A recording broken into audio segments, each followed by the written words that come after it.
So it is March the 10th, 2019, and James is going to talk about superheroes a bit because he actually knows about superheroes. And we just finished watching Ash vs. Evil Dead Season 3. Well, for me, for the second time around. And I look forward to Season 4.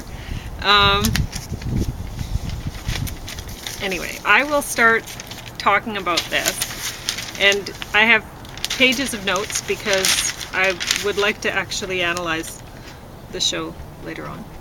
But, I'll wait because James is coming. So anyway, I got some of the names wrong in this for the first while because I didn't know the characters. I didn't know what their names were.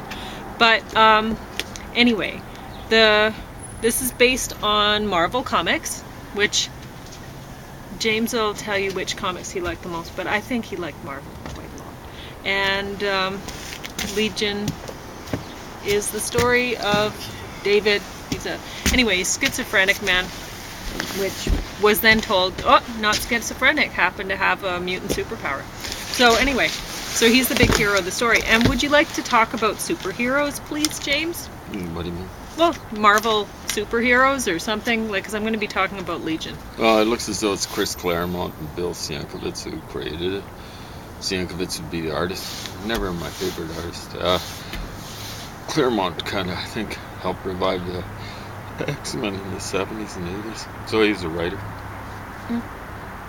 He didn't do the usual superhero kind of thing. A lot of it was kind of like, like In the Mind or stuff like that. You can see he's kind of followed up with this Legion thing. I don't know. I never heard of it. It's weird. Been out of the comic biz for quite a while. Oh, yeah. But, well, you don't have to talk about this comic. You can talk about like what you liked about comics, because you used to read a lot of comics. I like the colors, I think. The colors. And, okay, yeah. Well, you've talked about X-Men a lot to me. Yeah, it was pretty good. Yeah. It's, the scene. So, you know, this is funny. I get him to try to do it on camera. No can do. But he'll talk hours and hours about different things, like, say, about the different superheroes' powers of the Hulk versus, like, whatever, and what it meant about maybe mental health issues or whatever. I have no idea. But he'll talk about that. But no, not right now, apparently. I should really write a script up for it or something like that. Make a not so great course out of it. Deal. Like that. Deal. Okay. Okay, you may go. Okay. Because apparently you're not going to talk now. Well, my back's kind of hurting. So. Okay. Well, anyway, I'm going to enjoy some vitamin D, and I'm going to share the Legion, the complete Season 2, with the folks. So you may leave now. Enjoy. Yeah. Well, I don't know if I'll enjoy walking my way back the way this. Gotta get done. Have fun. Okay. Oh, I will. It's a beautiful sunny day. Yeah, that's great. I didn't realize this. I didn't really need my monkey for warmth. Yeah. I'm just going to sit here and get warmth from the sun. Yeah. So anyway, Season 2, Legion, starts out 2 people laying on a yellow air mattress in a pool under the sun. The man notices that his drink was empty, and suddenly someone fills it for him, but then they're gone. When the camera zooms back, it's just those 2 people again. The woman laughs and says that they're trapped. They both laugh. The scene refocuses from within his eye, and he's now in a club. Groovy, he says. There's a maze in the desert carved from sand and rock. This is the narrator. A vast labyrinth of pathways and corridors, 100 miles long, 1,000 miles wide, full of twists and dead ends. Picture it. A puzzle. You walk, and at the end of this maze, a prize just waiting to be discovered. All you have to do is find your way through. Can you see the maze? Its walls, its floors, its twists and turns. Good. The sound of a clock ticking is now audible, but we learn that it's actually not a clock. Because the maze, this is back to the narrator's voice again, because the maze you've created in your mind is itself the maze, there is no desert, no rock or sand. There is only the idea of it. But it's an idea which will come to dominate your every waking and sleeping moment. You're inside the maze now. You cannot escape. Welcome to madness. A door with a neon orange sign over it, club. A man with a cane and another approach, a seated man. And it's seated man, it turns out, is David. And David says, help them. And somebody asks who. They're in the maze, he says. So the man with the cane and the other man walk into the room behind the door. The room's full of people dressed in black. They all stand like statues, but with teeth chattering like a ticking clock. A curved, red lit corridor of Division 3 with arrows on the wall. It appears that doctors will help David. A woman is seated in front of a wall of windows that look like honeycomb. She licks her hand and strokes her brow like a cat does. She wears yellow. A voice says, "Beware of ideas that are not your own." The camera zooms back to show that a Siamese cat's on her lap. They found him. I hate it when you do that. I'm practicing. Who'd they find? A woman at the door says. David. Doctors in hazmat suits are tending to David. Is he infected? I don't think so. So why doesn't he respond? I don't know. It's possible that his mind is locked in the astral plane. A man with a basket on his head turns to a woman with a mustache and a neon blue collar. She speaks to him. Master says if there's any chance the telepath is infected, we should terminate. The man with the cane says his mind is strong. He'll resist it. The doctor takes his hazmat helmet off and is trying to alert David to respond. Red dots from aimed guns dart all over his suit. The doctor calls Carrie and she emerges from him to protect him. The soldiers stand down. David, if you can hear me, I need you to say something. Do you have any waffles? David's awake. The one man who was with the man with the cane earlier now sits with David in a restaurant. Plates of food on boats sail down a stream in the middle of the table. David chooses a plate and eats. What are you so afraid of? This whole building, it's all I can hear.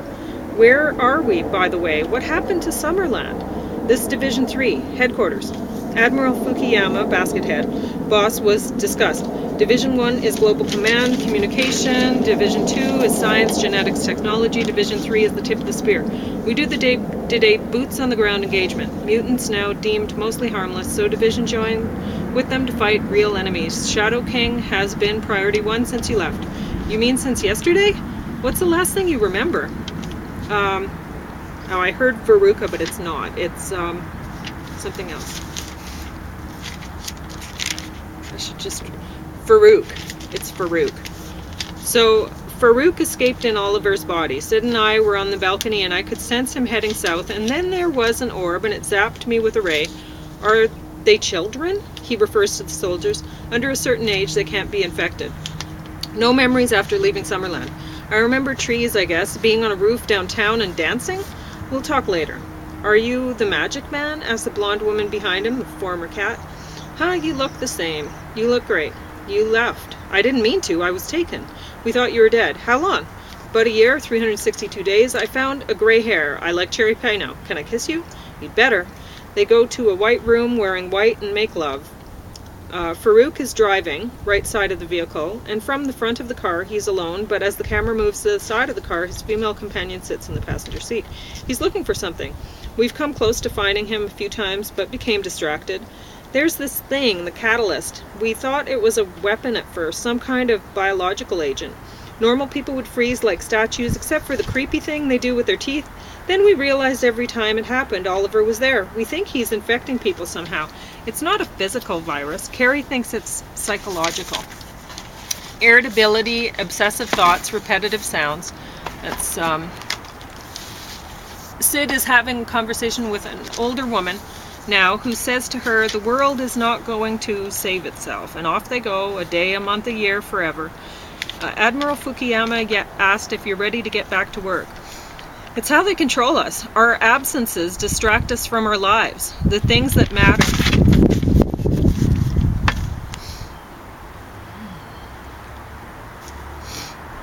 Where am I?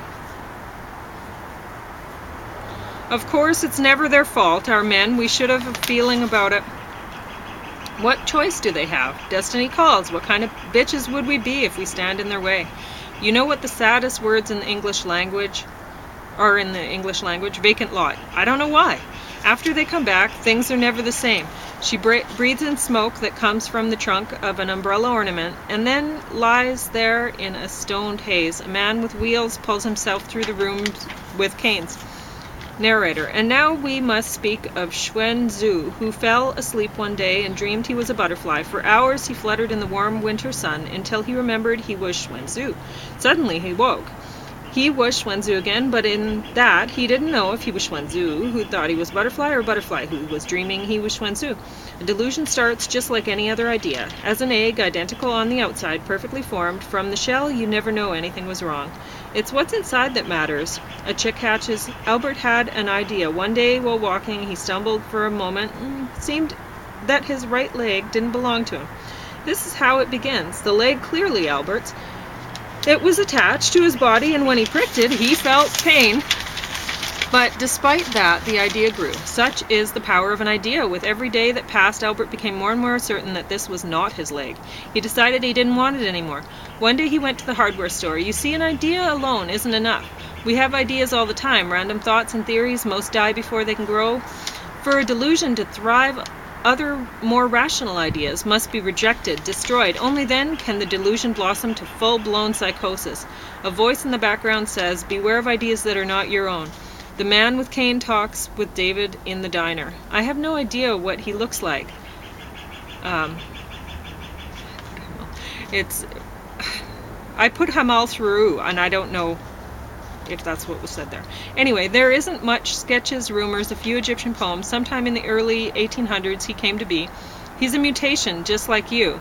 Things get blown out of proportion, turning the weather into acts of God. Probably the devil was just some guy named Lucifer who beat kids for their lunch, and a few hundred years later... He's really that old? I've been giving you some breathing room. I heard your story that you were gone for a year, but it only felt like a few hours. We're going to run some tests, carbon date the fossil, and see what your cells say. You think I'm lying? You like soap operas? My mother had leukemia when I was a kid. She was in bed a lot, kept me home from school so I could keep her company. Big king-size bed. We'd eat ice cream and watch soap operas. We had a drinking game, except with ice cream. Whenever somebody had an evil twin or amnesia, we would eat ice cream. I'm not lying. Bowl of ice cream arrives, and the man prepares to scoop some with his spoon. Hold on. Sorry, what were you saying? You know I can read your mind. It's good to see you. The man leaves. I'm supposed to tell you to see Admiral Fukuyama. They're eager to talk to you. David goes to see the Admiral and his transgendered speech servants. Our mind cannot be read. When we were a boy, we had the machine put into our head. For days we screamed. The pain was in the volcano puncturing the multicore. The device very deep in our cerebral cortex, like nails from a bomb in a public place. Hardware inside software. We are this, the machine that bleeds, the organizing principle. We're going to find him, the Shadow King, and put a stop to all this. He is a part of you. Right now, I think he's hiding from me. If there's a way you could boost my signal, we have anticipated this. Mr. Lettermilk has developed a device to help you recover your memories and find Farouk. When we find him, what are you going to do? He'll be terminated. But he's in the body of a friend of mine, Oliver Burke. We're not going to kill the hostage. The body must also be destroyed. His physical form, it was hidden after his defeat on the astral plane by my father. On his own, the mind of the Shadow King is powerful, but if he were to rejoin his body, he would be unstoppable. So where is it? We're in a race. The tank? Oh, 80% glucose, 15% bicarbonate, 5% strawberry extract for conductivity and give it a pleasant aroma and taste in case you swallow any, and don't swallow any. David gets naked in the tank. Keep an open mind. And then David teleports through the building and off to the club. He's now in the club with Farouk and his female companion. They dance in groups, each one of them in center of 4 dancers. Farouk's dancers in unison. David's and the woman's dancers are complementary but have different moves. The doctor in the lab starts dancing while David remembers. David's dancers start dancing in unison with David, as Farouk's dancers do with him. Sid is outside of the room, full of chattering people, and sees David, who's still naked but managed to physically move his body out of the tank. Suddenly he had done, I don't know what that is, with his mind. David lies to Sid about what he saw in the tank. You're keeping secrets. I know you. I'm just wondering how long till you leave again. He gives her a gift, a compass, which always points to where he is. If we get lost together, he says. No secrets. But we see the delusion slithering beneath his bed. We remember being inside the sphere and seeing the future Sid there. She couldn't speak, but used a wand to draw out images for him to decode. She wants David to help Farouk find his body.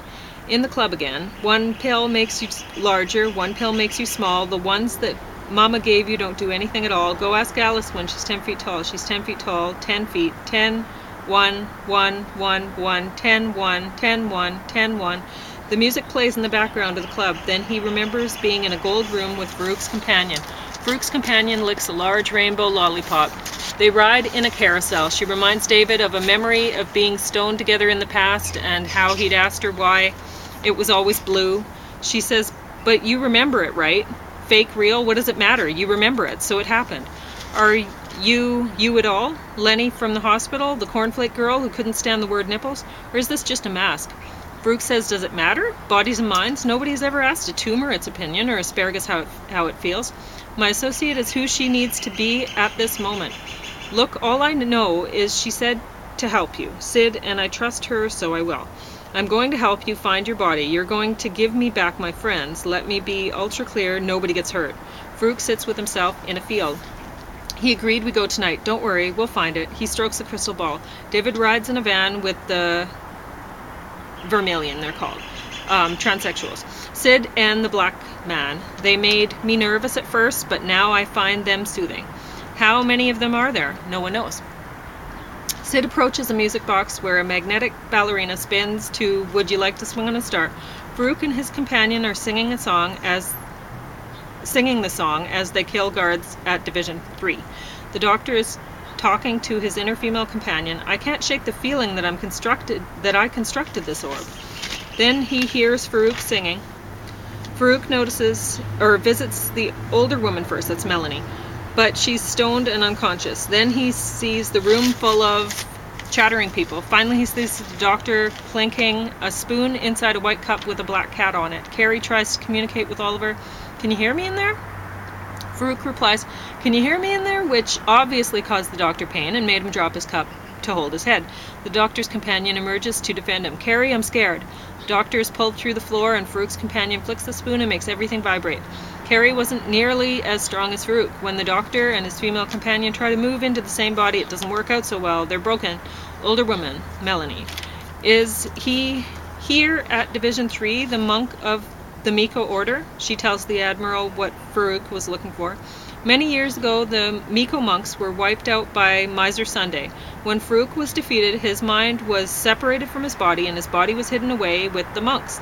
Narrator, a wise man once said, reality is that which, when you stop believing in it, doesn't go away. For the tick, reality is a combination of temperature and butyric acid. Its perception of the world is its reality. The bloodhound has 200 million scent receptors. Its perception of the world is based fundamentally on smell. A dog doesn't reason, a tick doesn't think about the universe in any way, separate from its biological interaction with the universe. Human beings, on the other hand, imagine a boy. From a young age, he's taught wrong. Human beings are the only animals that form ideas about their world and perceive it not through our bodies, but through our minds. We must agree on what is real. Because of this, we are the only animal on Earth that goes mad. David tells Oliver Farouk that they need to talk by telepathy. Suddenly, David finds himself in the field at the fortune teller's booth. He rings a bell. Farouk asks him why he's sad. Farouk speaks to him in another language and can hear through telepathy. It's a Muslim idea, big gray meat. You have to work it out, get it stronger. You decide what is real and what is not. It's all about respect. You and I, we are gods. Farouk and David wrestle. Farouk changes his outfit to that of a samurai. David changes to a tank. They're back to wrestling. I don't need you to trust me. I need you to respect me. I'm the sun and the moon. If you help me to find my body, I will be in your debt. Where I come from, debt is something that must be honored. Farouk promised not to kill anymore, and David promised to find the monk if he's at Division 3. Farouk wipes the booth out of the field with his thumb on glass. The female companion wants to be free. He unzips the field and they're now in white nothing. I'd die again, she says. And he replies, and then what? Carrie is talking to herself. She starts singing to help the professor escape. It works. He now sits beside her. Carrie's hair has partially turned white. Melanie tells David that his ability is an obstacle, not a gift. She tells him to find a hilltop to sit and enjoy life. What about saving the world? The world will be fine. It always is. Things might get worse for a while. Many people will die. We all die eventually. The real tragedy is forgetting to live. Save yourself while you still can. David finds Sid on the rooftop, having traded bodies with her cat. He's finally honest with her. He tells him She tells him that the music box had been hers as a kid. She agrees to help him find the monk.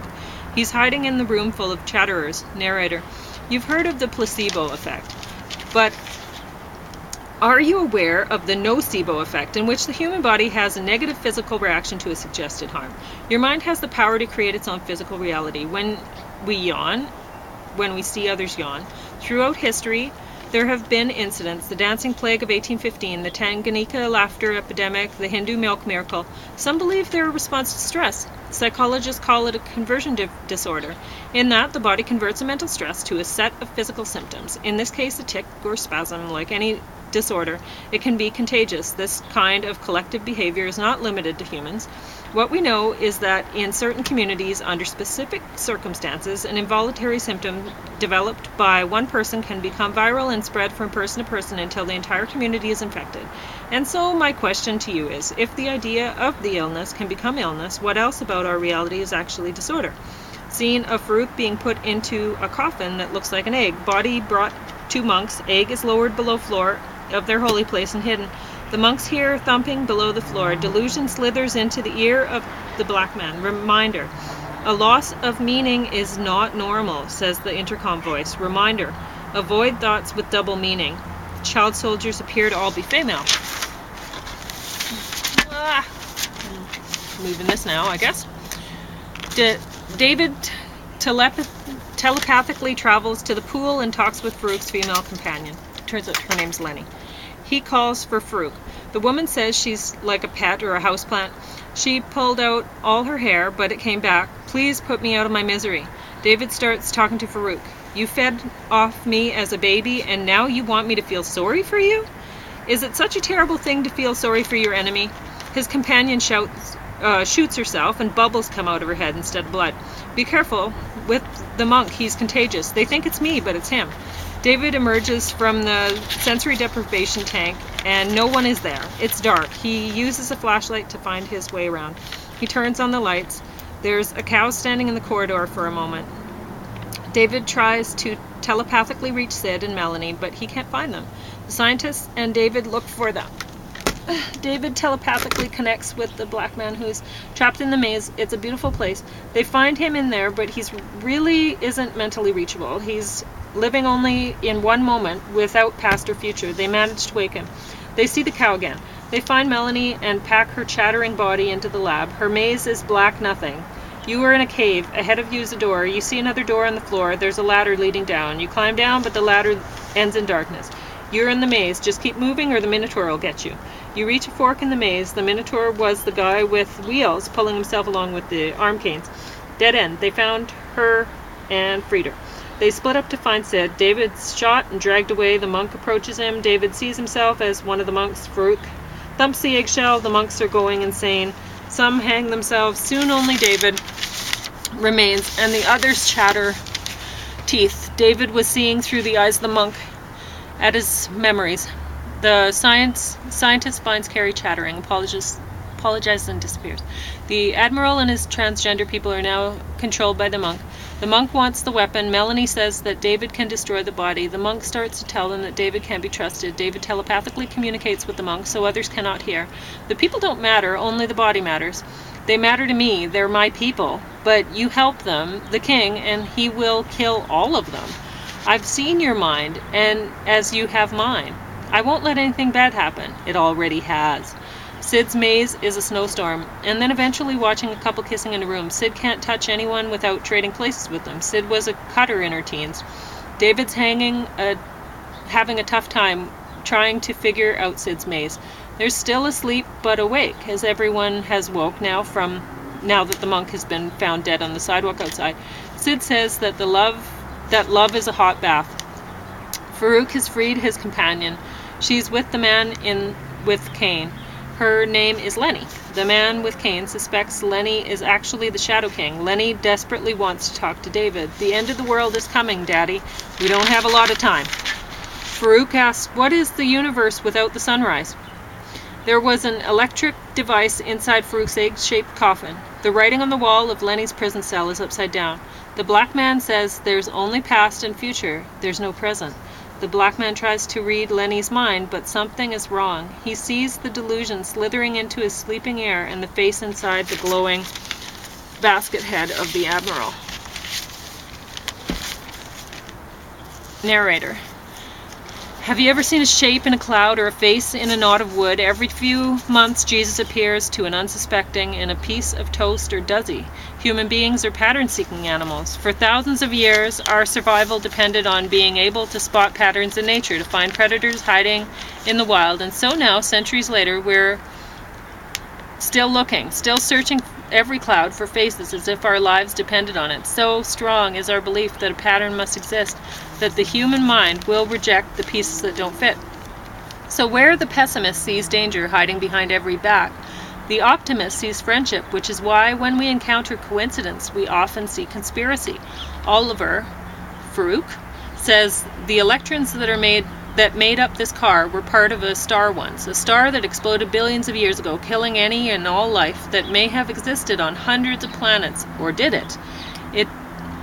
If those atoms still exist, if they are holding this car together as we speak, then perhaps the idea of life and death is obscene. Maybe not obscene, but irrelevant.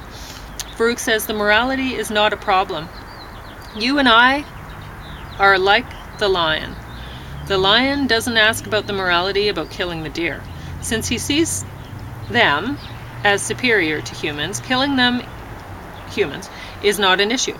Lenny doesn't know whose body she's in. I just woke up.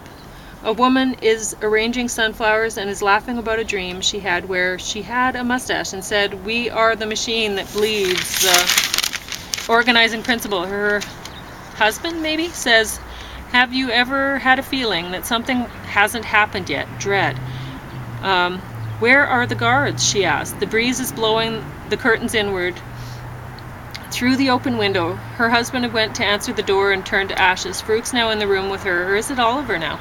Lenny says, "I'm not sure Farouk found his body. I think he found mine."